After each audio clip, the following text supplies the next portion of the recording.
Hey Panthers, it's Jenny with Group Fitness at Home. Today's class is core conditioning. Let's get started. So a pretty solid exercise for your core is a crunch. We do these a lot in core conditioning class, but I'll add a little bit of a variation today once we kind of get our blood flowing. You're gonna start on the ground, lay all the way back. Feet flat on the ground, shoulders against the ground. Now you're looking up at the ceiling. So the first part of this section is just going to be a basic crunch. Lift your shoulders up and off the mat, look up towards the ceiling, keep your low back on the ground, okay? So once you get in the swing of things, for the first part of this circuit with your crunch, you're going to add a toe touch. So let's start with our left leg, reach up towards those toes, just adding a little more difficulty. Now if you don't want to do that, you can also place that foot back down, keep doing your general toe touch, or if you want more, you can do a single leg lift in between reps. Okay, so we're working on a single leg movement, not both legs. We're gonna keep going, but switch legs to the other side. So 30 seconds to a minute, whatever your variation might be. If you want more, single leg, okay? If you want a little bit less, put that foot down. 30 seconds to a minute, give yourself a little bit of control of your time. Oh, I think I went over a minute. So that's the first part. Crunches with a little bit of a variation using your leg.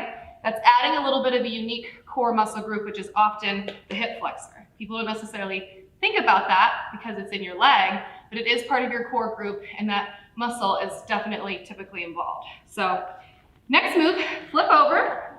We're gonna do a traditional plank on your elbows. Now, when you get into your plank position, elbows are right below your shoulders. Make sure your hips are nice and level and you're looking down. So I don't have my chin tucked.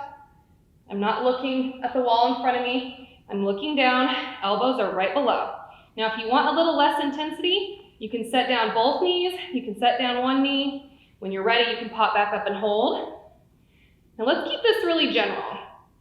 However, if you do want a little more intensity, I want you to come up to one elbow and then come down and switch sides, back and forth. Okay, so you're just adding in a little bit of movement.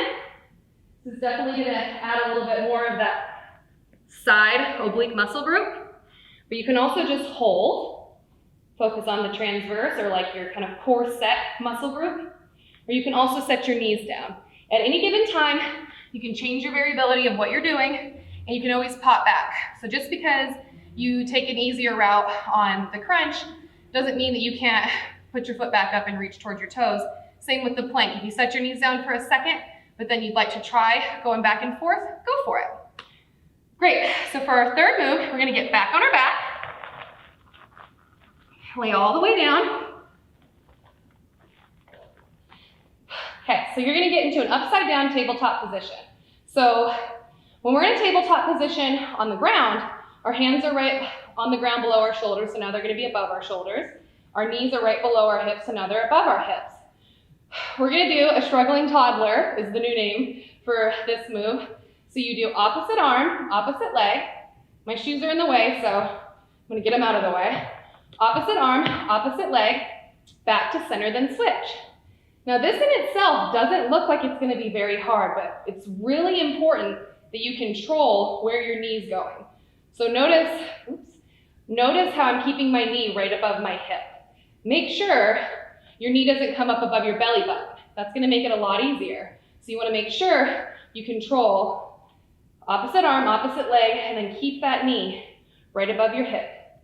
And then when you think about it, what does this look like? A toddler, maybe, throwing a fit. Couple more per side. Again, we're working on 30 seconds to a minute. Lots of control here. Once you feel good, you've got even on both sides, you are gonna feel that core working, especially your low back. Back together. Whew. Good. So for our final core move, we're gonna include the hip flexor again, as well as the glute and the hamstring. So like I commented earlier, traditionally, when you think of core, you might just kind of think of your abdominal muscles around your belly button. But your core is not only your front, your sides, and your back. It's a lot of those supporting things. So it's going to be your low body as well as your upper torso. Think about when we're doing a plank.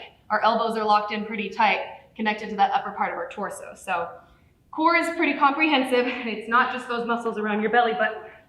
So for our final move, we're going to do a glute bridge. So you're going to get your feet about shoulder width apart, staying on the ground. Press through your heels and your elbows. Include those elbows. So a lot of times I like to really push powerfully through my elbows. I'll point my fingers up.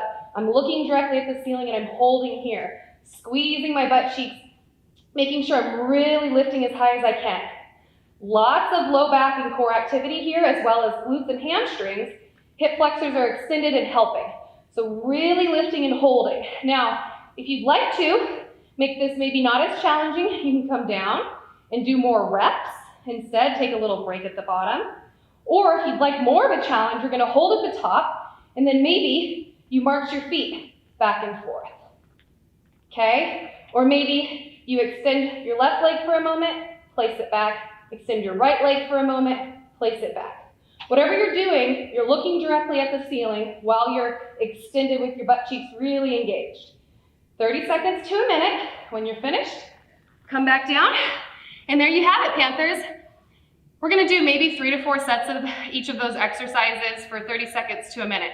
It's important that you choose your workout based on your physical ability right now and what you're going for. So lots of flexibility, but we definitely want to know how you're moving. So let us know using @gsurecreation.